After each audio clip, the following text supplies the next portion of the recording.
go to all of the yearling sales. So we went to the Gold Coast, where there was 1,000 horses. We inspected them all. We bought 8 out of there. Then we went to New Zealand. We were there for about 8 days, bought 3 out of New Zealand. Then went to Sydney, 6 there, 2 in Tassie, and about 5 or 6 in Melbourne.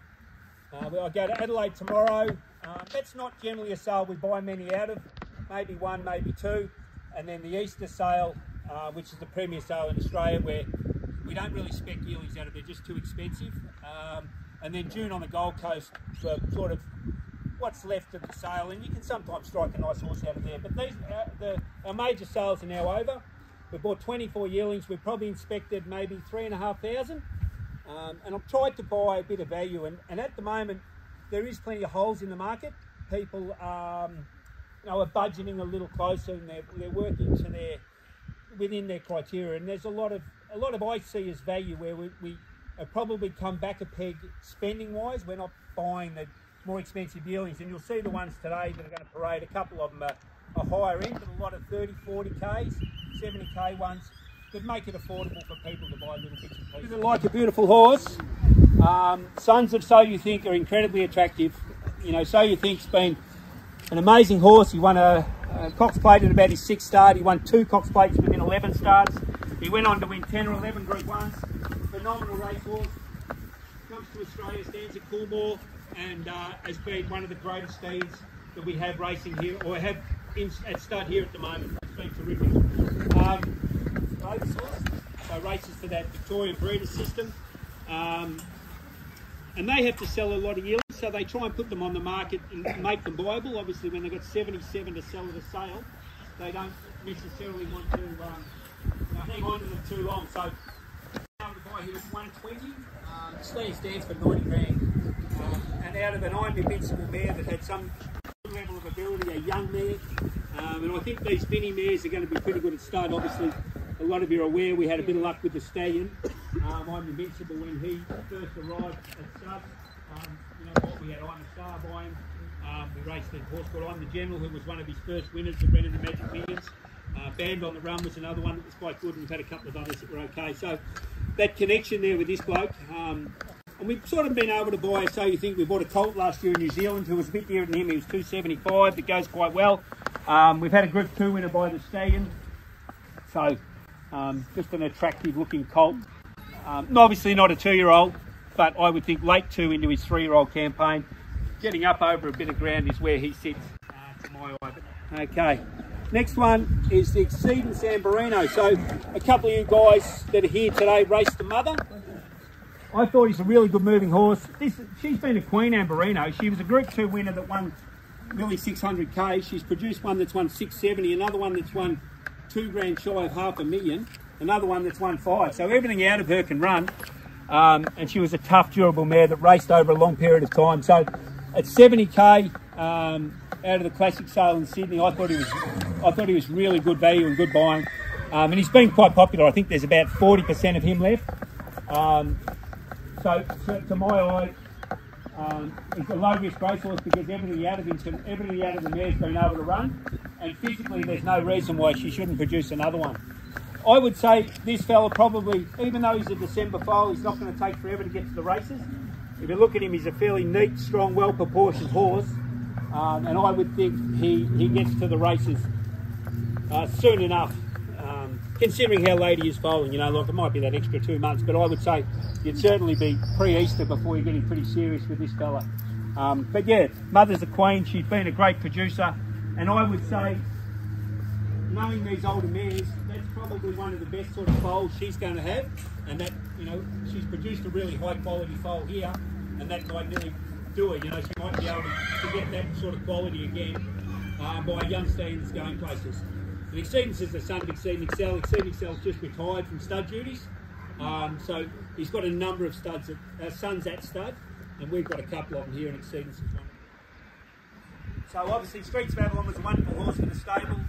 He was syndicated up by his breeder for 20 grand. He won 2.4 million in 2 Group 1s.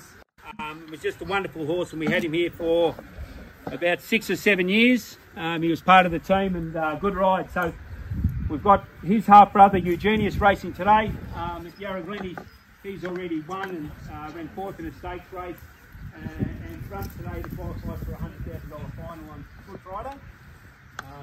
And physically, this is probably the best the mare's produced. We've had a lot of them, and they're all a bit little, and whereas they're not the physical specimen of this fella. So he's certainly, Written Tycoon has upgraded this mare quite a bit, and for a mare that has produced, he was just a good type of horse. And I actually had a few of the bloodstock guys I'm mates with saying, you know, he's a super type for a Written Tycoon, regardless of the fact that he's a half-brother to a dual Group 1 winner.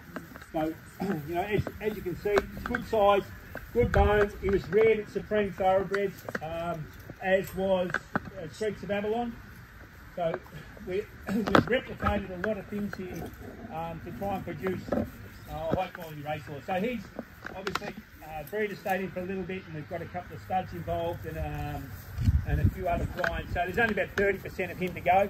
But for those that can play upper level, there you go.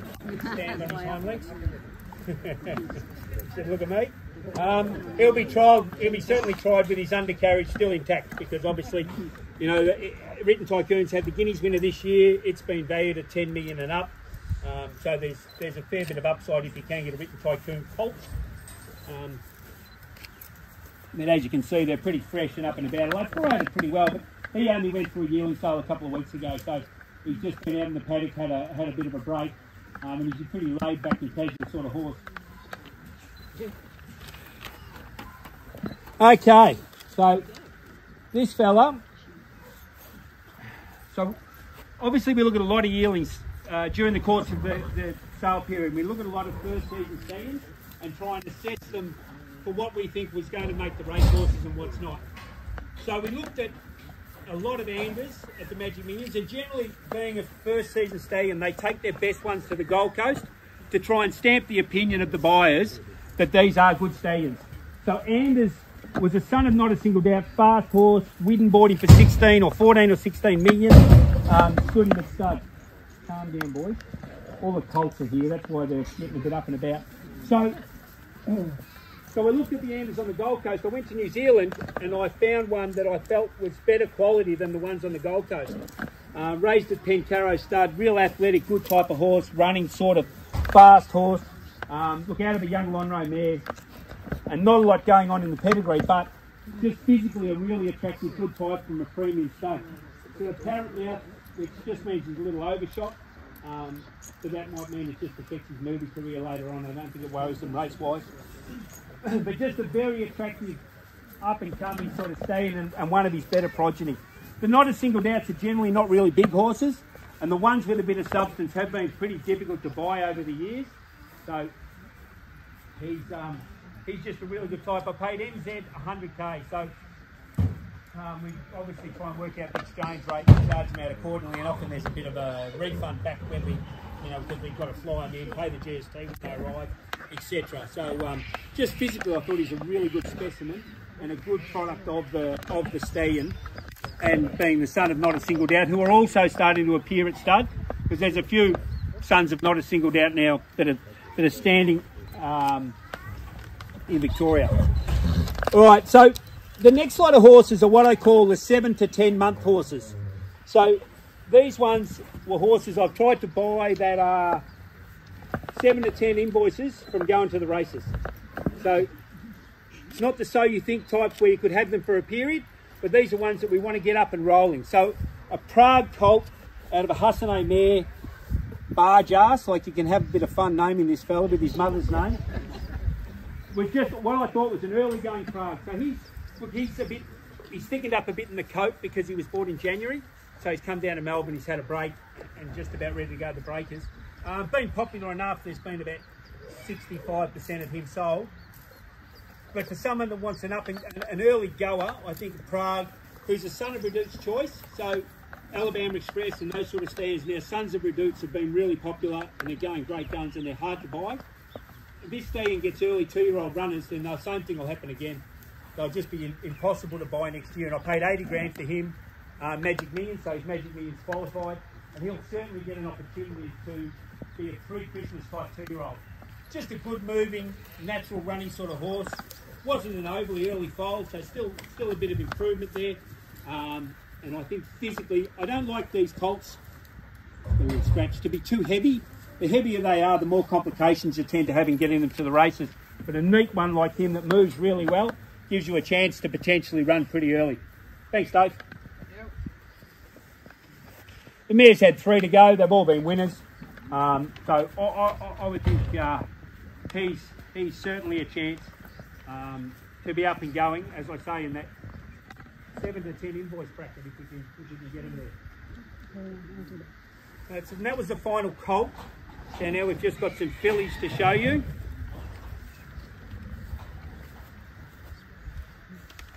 And the first one out will be a capitalist filly. So you see the difference between the colts and the fillies. The fillies are obviously more feminine, finer body, not as bulky as the colt. So this is capitalist fly. So her mother, very fast running sort of filly. Capitalists can be a little bit deranged, but we've had a little bit of luck with them, so we're happy to work within that criteria. And a red capitalist filly sometimes puts some fear of God through our work riders and trainers, but it just produces runner after runner after runner, and they're early going types. Again, a filly that's physically strong, not overly big, forward, gets to the races early, and very, very fast mother. So, and not only was she quick, she also had a prolonged career. So she wasn't just a 2-year-old, she actually trained on and had a bit of quality. And she's been really popular. I think there's like 15% left in her, because at 40 grand, I would think fast type of 2-year-old. That's actually improved even since she's come home from the sales. So she was bought in Sydney at the classic sale. So she's sort of pretty sensible. Whether she keeps this sort of sensible nature about her, I don't know.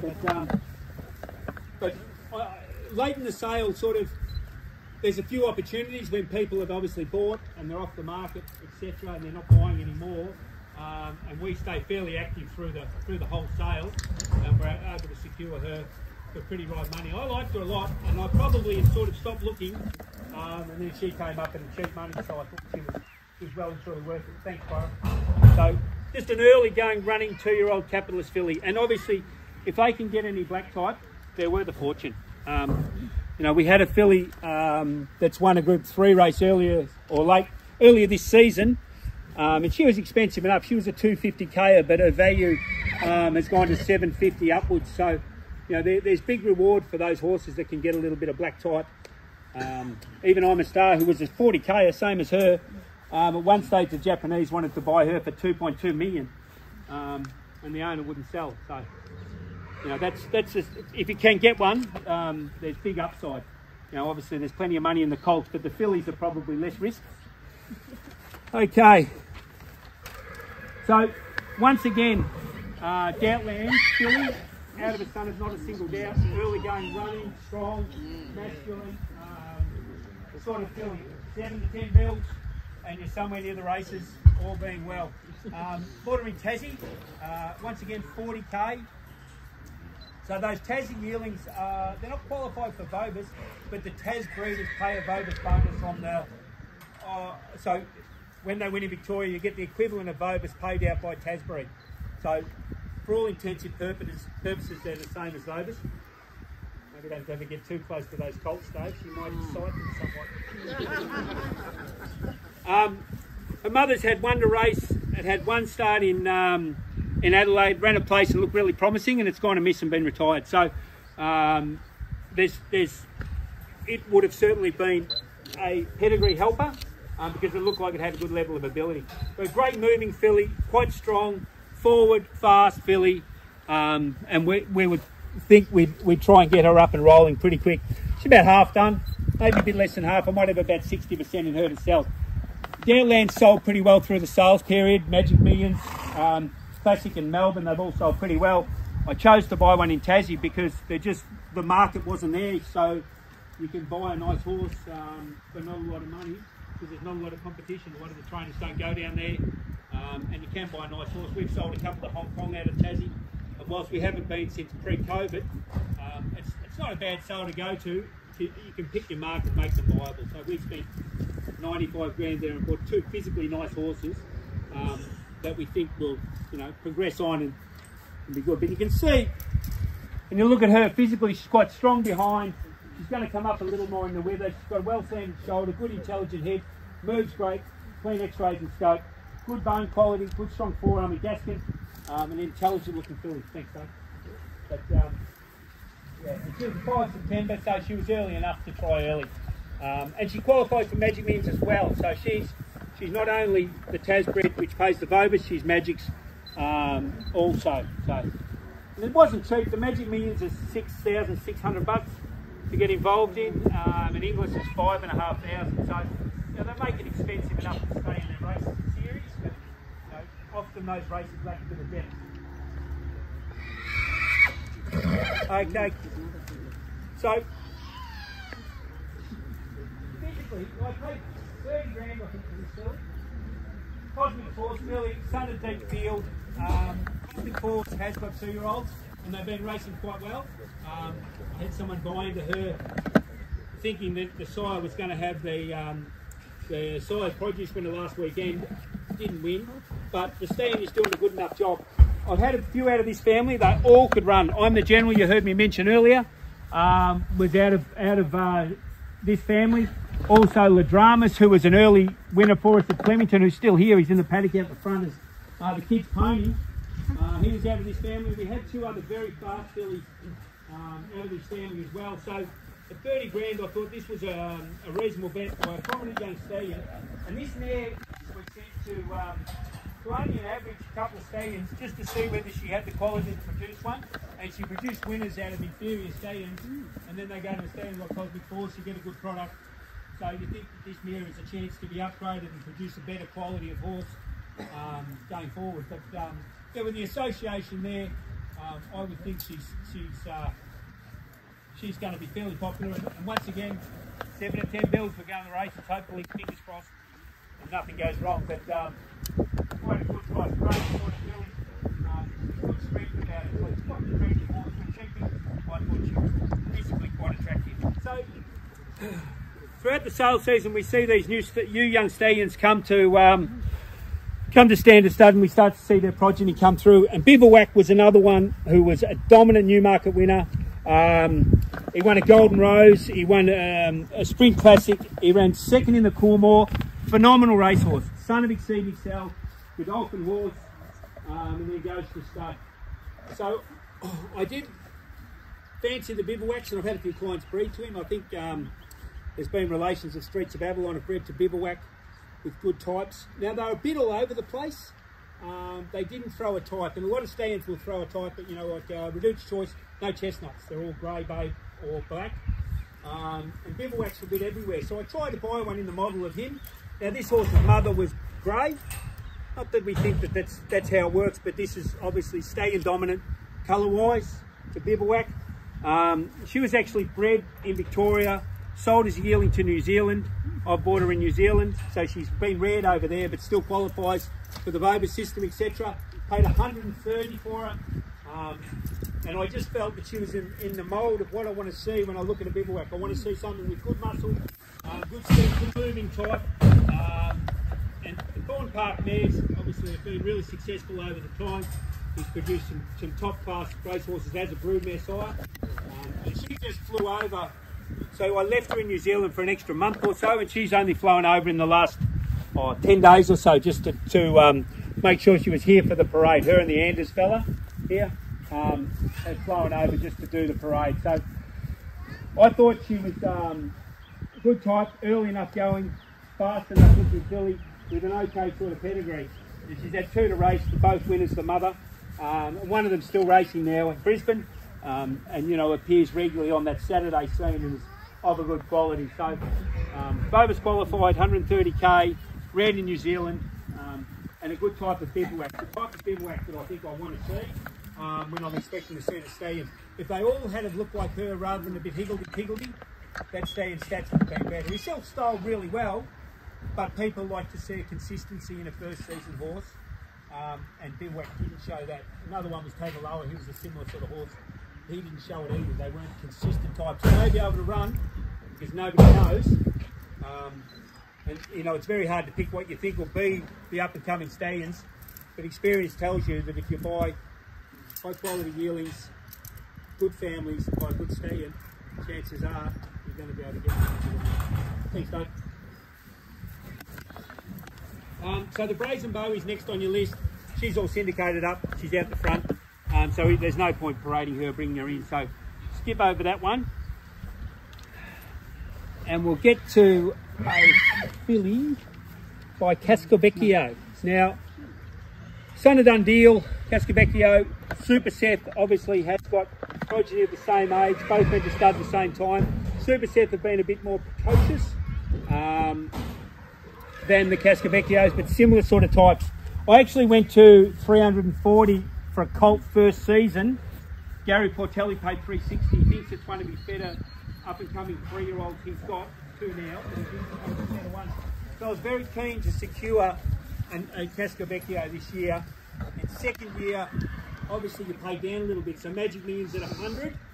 I've only ever bought one yearling before off this breeder, and he was a Group 1 winner in Land of Plenty. So the Esplin family have been breeding New South Wales for a long period of time, and they're very good breeders for a lot of really good horses. They stayed in for 25% of the fillies because they wanted to stay involved. So she's been out in the paddock now since January for 2 months, and still looks like she's just come out of her yearling parade. She's still got good muscle tone, good healthy coat, and been trouble free. She's quite dominant in the paddock. She's been out with 3 other fillies, and she sort of runs the show a little bit, being obviously a quite dominant filly. And she's going to continue to develop. She's not an early going horse. You wouldn't think she'd be pre-Christmas. You would think latter part of 2, into 3, up over a trick is where her quality lies. And I think the value of Dundeel, doing a great job. He's got militarised. He's going to go to stud this year. He's got 2 other studs in sons at stud in Cascavecchio and Super Seth. So I think this filly's father is going to make the grade as a stallion, but you can't expect too much too early because they're all going to take a little bit of time. And I think, does that bring us to one more? It does. It does. So she's Magic Millions, not Bob's, obviously. And yeah. So really attractive. And I think we're able to buy, so I think most stallions can get a horse. So if you try and buy the best of a stallion or best of a breed, or what you consider to be one of the nicer types, you increase your chances of getting one that can run. How much was that? 100. Yeah. 100 Queensland, I'm not sure what that equates to. You go back 50 years in time, but I think you're still going to pay the same money. Okay, Russian Camelot. Most of you will remember him racing. Wonderful racehorse, high quality. He was Northern Hemisphere bred. He still won a derby in South Australia. He won an Underwood. He was quite a prolific stallion. So when you look at these, I tend to think you're going to try and buy one that has a frame that is going to continue to mature and strengthen up and grow over time, because what you're trying to buy here is a filly mile up. She's out of a Niagara mare who was actually better than the page list. She was quite competitive in some good quality races, just didn't win. But quite good, 40 grand, Bovis qualified, all that sort of stuff. Victorian bred, she came out of Widden Stud. Perth owners who stayed in for 25%, so they were keen to stay involved. They approached me post sales and wanted to buy back in. And for those of you that want to wait, well, this is sort of like a secondary filly. If you buy a share in a sharp one, you want one potentially later on or going to mature later on, then that's the sort of filly you look at if you want that lower price range. So she's paid up for the English series, and obviously she's not going to be early, but I think what you'll see with the Russian Camelots is as they get into themselves and mature up into the back end of their 2-year-old campaign, they'll start to get to the races. But I thought she was a good moving horse. She's well conformed. She's obviously going to come up. You look at where their rump sits, and their wither's going to come up to that. And you don't want them too big. Too big takes too long. So nice and neat sort of horse. Moves well. Fair X-rays and scope. Obviously I had the big scope over her. And she was all clear. But not early, later on sort of horse. It's going to continue to mature. Well, thanks, Dave. So that's all of the yearlings we've got available. Look, we appreciate you coming along. Obviously, we spec up all these horses. I can't pay for them, so I need you good people to get involved and assist me in the process. But you know, we have to stock the shelves, and we like to stock the shelves with horses that we control from coming into the stable. So all these were bought because they're the horses we want to have going forward. And the other ones, obviously, we bought during the season. And you know, it's a good time to be able to get involved in racing. I think the Victorian racing is going quite well. We had a little dip in prize money, but COVID was so strong with the betting that, you know, they upped prize money during the COVID period. So it just becomes a bit more price sensitive now. But our prize money's good. Bonus systems are good. Mornington's a progressive training centre, and as you can see, these horses live in a pretty good environment for them. You know, they're pretty happy here, I think, and we've got good staff to do a good job. So a special thank you to them and the fam that cleaned up the place for you today. All right, but feel free to have a wander through the stables. Find one you like, give it a pat on the head. If your horses are in the spelling paddock, just ask me and I'll show you where they are, and go from there.